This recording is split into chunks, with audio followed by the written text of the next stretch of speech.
মৃত্যুর ভয়ঙ্কর শাস্তি একজন জালিমকে আল্লাহ পাক আজরাইলের মাধ্যমে দিবেন। আমরা কি জালিম হতে চাই? আমরা মানব হতে চাই না দানব হতে চাই? আমরা মানব হব কিন্তু দানব হব। আমার ভাইয়ের, আমার বন্ধুগণ, তা মৃত্যুর সময় আজরাইল যত শাস্তি দিয়ে মৃত্যু দিবেন, পৃথিবীর আর কোন বান্দাকে এত শাস্তি দিয়ে মৃত্যু দিবে না। আল্লাহ পাক জানাই দিলেন, হে রাসূল, আপনি যদি দেখতেন যারা জালিম, যারা ফ্যাসিবাদ প্রতিষ্ঠা করেছিল, তাদের মৃত্যুর সময় কি পরিমাণ যন্ত্রণা আজরাইল দিচ্ছে। সুবহানাল্লাহ। আজরাইল যে বলবেন আখরিজু আনফুসাকুম, তোমার জীবনটা আমাকে দিয়ে দাও, কে বলবে? আজরাইল ওই লোকটাকে বলবে যে জালিম, তোমার জীবন আমাকে দিয়ে দাও, বের করে দাও।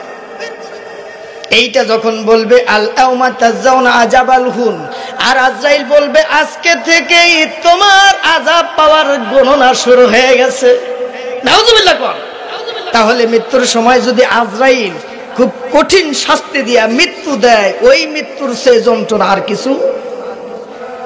কিভাবে একজন জালিমের মৃত্যু হবে, হাদিসের ভাষায় চমৎকার একটি বিবৃতি দিয়েছেন, আমি কি একটু শোনাতে পারি কিভাবে মৃত্যুটা হবে?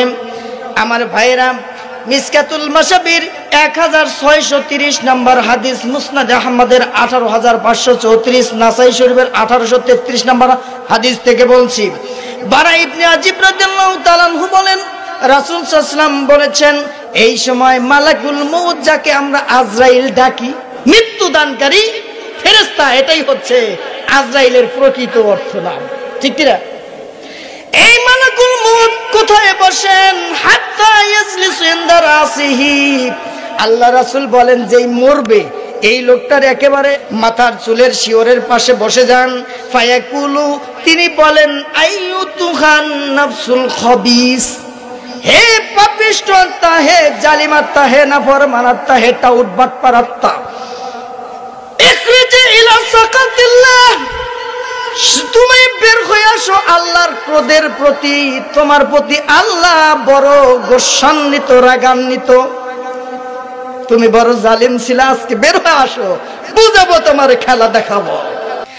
আমার ভাইরা, আমার বন্ধুগণ, এমন সময় এই মালাকুল মউতের ডাক, কর্কশ ভাষা এবং ডাক শুনে মৃত্যু যাত্রী জালিম রূহ ভয়ে প্রকম্পিত হয়ে যাবে।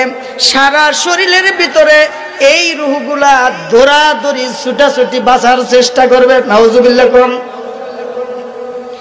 আল্লাহ রাসূল বলেন, তার রূহকে এমন ভাবে শক্তভাবে ঝাপটে ধরা হবে এবং তার রূহকে বের করা হবে যেন একটা লোহার আগুনে ঢুকানো একটা শলাকা তাজা মানুষের চামড়ার ভিতরে টাচ দিলে যেরকম ছিঁড়ে ফেরে পুড়ে নষ্ট হয়ে যায়, তার চেয়েও বেশি কষ্ট হবে।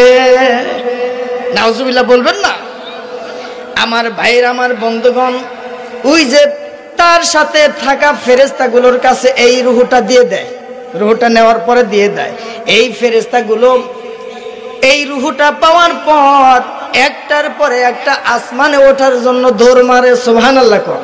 এমন তাড়াতাড়ি নিয়ে যায়, এই দুর্গন্ধ যুক্ত জালিমের এই রূহটা এত দুর্গন্ধযুক্ত, যদি এই দুর্গন্ধটা দুনিয়াবাসীর ভিতরে প্রবেশ করত, তাহলে দুনিয়াতে কোনো সুগন্ধি দিয়া এই দুর্গন্ধ দূর করা যাইত না।